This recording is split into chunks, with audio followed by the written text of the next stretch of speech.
Salut à tous, c'est Mika Théo.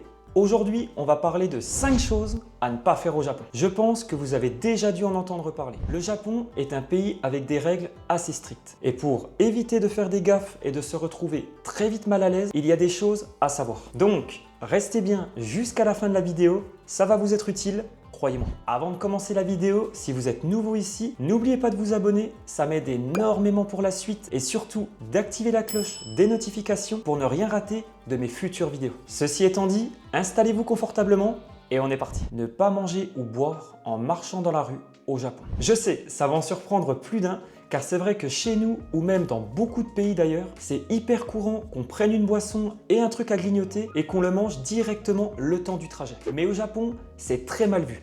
Pourquoi? Eh bien, ça a beaucoup à voir avec la propreté. Les Japonais tiennent énormément à la propreté de leur rue. Et en mangeant, vous allez augmenter le risque de faire des saletés ou de renverser quelque chose par terre. Si vous êtes déjà allé au Japon, vous avez dû remarquer que les rues japonaises sont extrêmement propres alors qu'il y a très peu de poubelles. Alors là, vous êtes en train de vous dire, mais Mika, comment ça se fait que les rues japonaises sont incroyablement propres alors qu'il y a très peu de poubelles? Alors la raison est toute simple. Si vous voulez, quand les Japonais vont avoir un déchet, ils vont soit attendre de trouver une poubelle ou sinon, si vraiment ils ne trouvent pas de poubelle, ils vont garder le déchet jusqu'à temps qu'ils rentrent chez eux et ils le jetteront directement là-bas. Donc, si vous achetez quelque chose dans un combini par exemple, ce que vous devez faire, c'est soit vous poser sur un banc ou même devant le magasin et à savoir que dans les combini, il y a des espaces prévus pour ça. Alors, je sais ce que vous allez me dire, que c'est sûrement très contraignant, surtout si vous avez l'habitude de manger en speed, mais vous verrez, ça sera une belle manière de montrer aux Japonais que vous respectez leur rue et leur culture. Et puis franchement, c'est pas désagréable de se poser et de prendre 5 minutes pour profiter d'une bonne ramounée, non? Et super, maintenant que j'ai parlé de ça, c'est moi qui ai envie d'une bonne ramounée.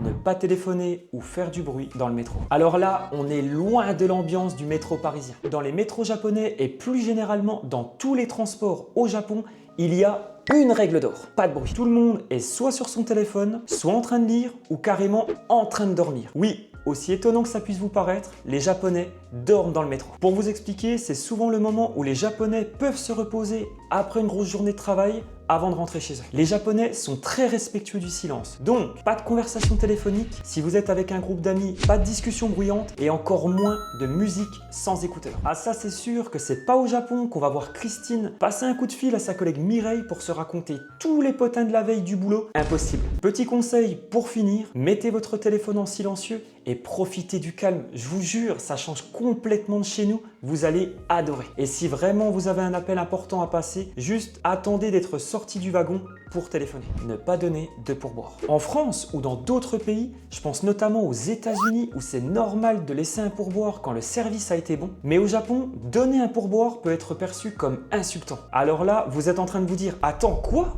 What?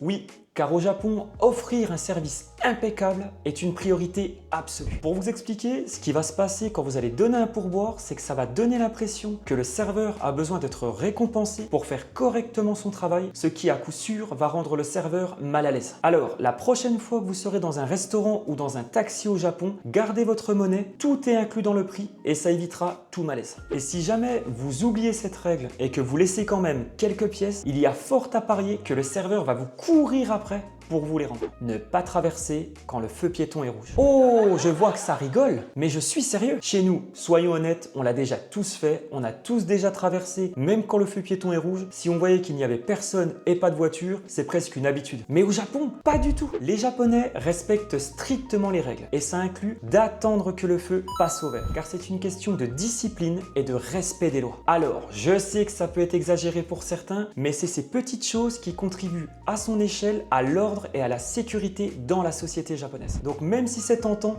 résistez à la tentation et attendez que le feu passe au vert. Comme dit un certain proverbe, la patience est une vertu, non? Ne pas planter ses baguettes dans le riz. Pourquoi faire ce geste est un énorme faux pas? Eh bien, au Japon, planter ses baguettes dans le riz est un geste qui est directement associé au rite funéraire. Lors des funérailles bouddhistes, on va offrir un bol de riz au défunt en guise d'offrande et on va planter verticalement des baguettes pour symboliser la mort. Donc si vous voulez, si vous faites ce geste, que ce soit au restaurant ou même avec un groupe d'amis, ça va rappeler ce rituel et ça va créer un énorme malaise. Pour vous éviter ça, je vous conseille de reprendre reposez vos baguettes à plat sur le côté ou sur le bord du bol et ça sera très bien. Voilà, on vient de voir 5 choses à ne pas faire au Japon. Comme vous avez dû le voir tout au long de la vidéo, ce sont souvent des petites différences culturelles qui peuvent faire toute la différence. Alors, si vous partez bientôt au Japon ou si vous y êtes actuellement, rappelez-vous de ces conseils et tout se passera bien. Si cette vidéo vous a plu, n'hésitez pas à puncher le pouce bleu et à me dire en commentaire la chose à ne pas faire qui vous a le plus surpris. Je suis très curieux d'avoir vos retours. Merci à tous d'avoir regardé la vidéo jusqu'au bout. On se dit à très bientôt pour une nouvelle vidéo. C'était Mika and Théo, Janet.